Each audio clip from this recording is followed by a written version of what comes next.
Bonjour. Salut tout le monde. Bonjour à vous. Bonjour à tous. On nous fait découvrir une petite ville.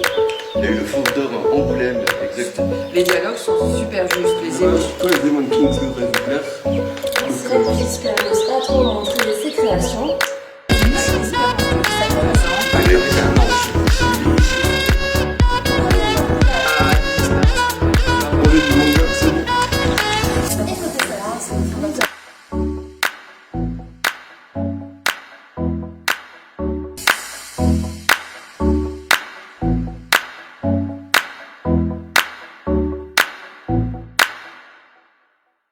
Bonjour à tous et bienvenue dans ce nouveau booktube où cette fois-ci je vais piquer la place à vide puisque je vais parler d'un manga.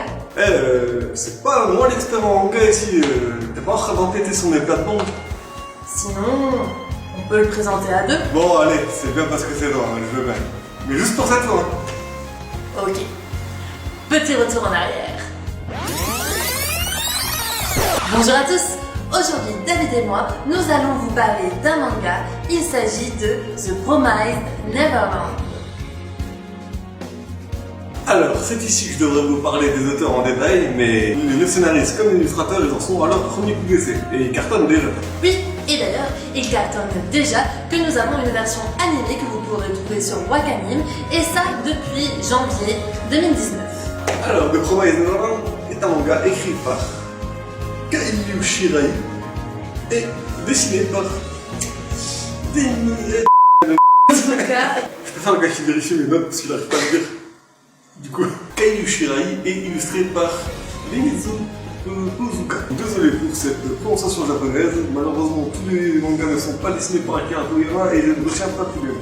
Le manga est publié dans le magazine Weekly Shonen Jump depuis 2016, donc c'est un hebdomadaire de pré-publication de manga très connu au Japon, on connaît pour Dragon Ball, pour One Piece, pour Naruto. Alors ce manga c'est un shonen, c'est un manga qui est plus destiné aux jeunes adolescents et aux garçons en particulier. Alors, la version française est éditée chez Kazé depuis avril 2018, pendant déjà le 8e tome, ils sont tous disponibles à la médiathèque. Et c'est parti pour durer puisque au Japon on en est déjà au 14e volume. En 2017, le manga a remporté le prix Shogakukan du meilleur shonen. Donc c'est un prix très connu au Japon, il y a de grands mangas qui l'ont vu comme Dr. Slump, Steampunk, Bleach ou Fullmetal Alchemist. tout va dans le meilleur des mondes à l'orphelinat Graceful House où nous allons retrouver 38 enfants choyés par la directrice de l'établissement, Isabella, que d'ailleurs les enfants appellent maman. Ils reçoivent une éducation d'élite et ils attendent dans l'espoir d'être adoptés par une nouvelle famille. Ils attendent avec espoir, mais aussi un peu avec appréhension. Donc vous voyez un petit peu le tableau, aucune ombre, même s'il y a quelques petits mystères. Par exemple, il y a une barrière et ils n'ont pas le droit d'aller au-delà de la barrière. Peu étrange. Donc voilà, le manga commence déjà en présentant un petit peu les enfants et il y a donc une petite enfant, Connie, qui va être adoptée. Donc c'est un grand jour dans l'orphelinat, tout le monde est content. Sauf qu'en partant, cette dernière a oublié sa peluche, son doudou. Une des trois protagonistes de ce manga, je vais pas y arriver, protagoniste, Emma, ainsi que l'autre protagoniste du trio, Norman, décident tous les deux d'aller ramener la peluche à Connie pendant qu'il en est encore temps. Et c'est là que nos deux préadolescents âgés de 12 ans, Norman et Emma, vont découvrir ce qu'ils n'auraient pas dû découvrir.